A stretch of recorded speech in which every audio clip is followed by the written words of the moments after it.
What in the world is going on with Kevin Durant and the Nets? Apparently, they want to run it back with him. In truth, everything that's going on with the Brooklyn Nets right now is chaotic. Because Kyrie Irving wanted to get out of Brooklyn and requested a trade, then he signed back with them. And yet, he's still talking about a trade from the team. Kevin Durant made it clear he wanted to be traded or else. And now you can't help but wonder what else is going to go down. So, what is the latest with KD and the Nets? It might not be what you're expecting. Run it back? The Brooklyn Nets have truly been the belle of the ball so far during the offseason. The ongoing drama within the franchise with its stars has been the cause of this, so perhaps not in the way they might have wanted. Kevin Durant's trade request, his subsequent ultimatum, and the aftermath of that are still being discussed daily around the NBA world. Many believe that after Nets owner Joe Tsai sided with Sean Marks and Steve Nash over KD, the writing was on the wall. But that doesn't seem to be the case. While trade talks are reportedly still being held with various teams, ESPN's Brian Windhorst has suggested that it's not what the franchise wants. He explained that the way the Nets have been acting is signaling that they wish to give it another shot with the team they have. Right now, I think the Nets want to run this team back, and they're hoping Kevin Durant agrees, said Brian Windhorst. The way they're conducting trade talks and the prices they are asking has teams out there thinking they really don't want to trade Kevin Durant anyway. They want to bring this team back.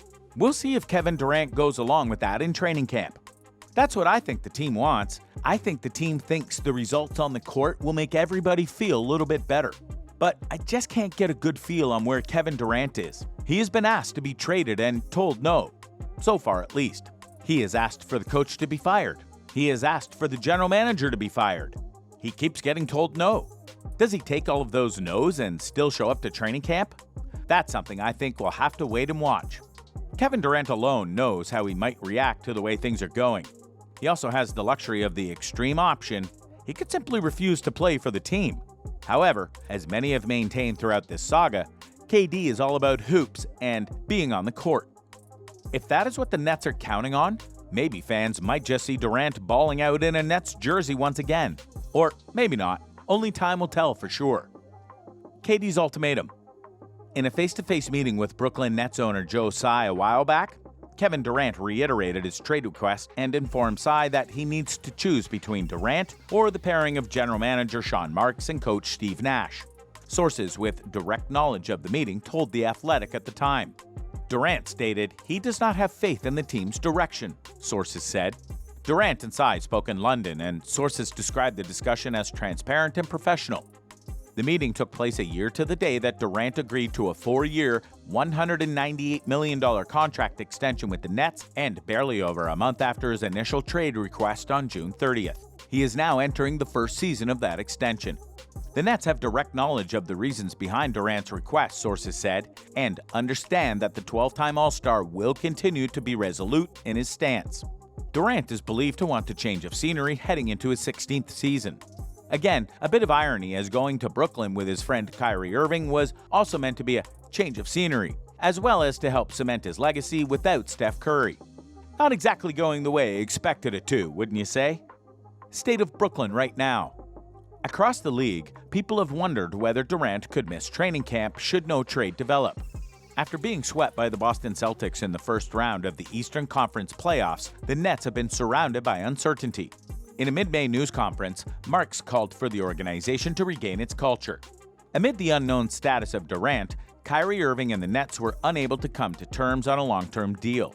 Irving ultimately opted into his $36.5 million player option for next season, committing to Brooklyn for 2022-23.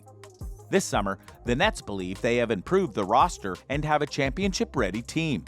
The Nets traded for Royce O'Neal, signed TJ Warren, and brought back Patty Mills and Nick Claxton, while awaiting the full returns of 3-time All-Star Ben Simmons and Joe Harris.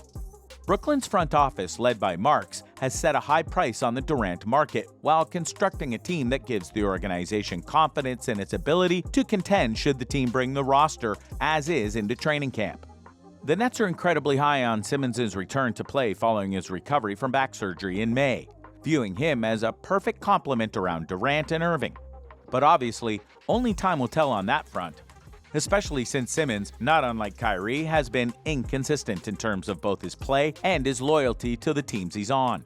So at this point, with all that's going on with these three players, no one can truly know what to expect from Brooklyn next season. If one of these trades do happen, everything is getting blown up for sure. His hopes for landing spots. When Kevin Durant initially made his trade request, two teams were reportedly atop his wish list: the Phoenix Suns and Miami Heat. From the get-go, both teams faced complicated paths to landing the 2014 NBA MVP. The Suns needed to find a way to sign and trade DeAndre Ayton to Brooklyn, which they can no longer do.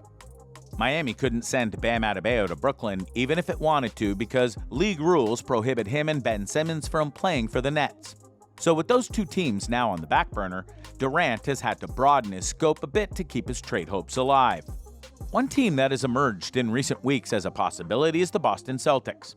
Reports indicate that they have offered a package built around Jaylen Brown. Durant, according to SNY's Ian Begley, now views Boston as a desirable landing spot. Celtics coach Ime Udoka was an assistant under Steve Nash in Brooklyn during the 2020-21 season before he landed the Celtics job. Durant played with the Celtics star Jason Tatum at the 2021 Olympics. Still, none of this is meant to suggest that a deal is imminent. For now, Brooklyn appears to be asking for a package that includes Brown, Defensive Player of the Year Marcus Smart, and multiple draft picks. Boston's initial offer was reportedly Brown, Derek White, and a single first-round pick. That is quite a bit of ground for the two sides to make up in negotiations, but the Celtics are the only team to have thus far put a young star on the table. That puts them in the driver's seat here. That is especially true if Durant continues to pressure the Nets to make a trade. Yes, the new reports are saying that things might lead to the Nets keeping their stars, as they are all under contract and totally have that right.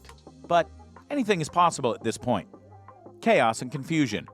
If nothing else, the trade situations with Kevin Durant and Kyrie Irving only go to prove a very important thing.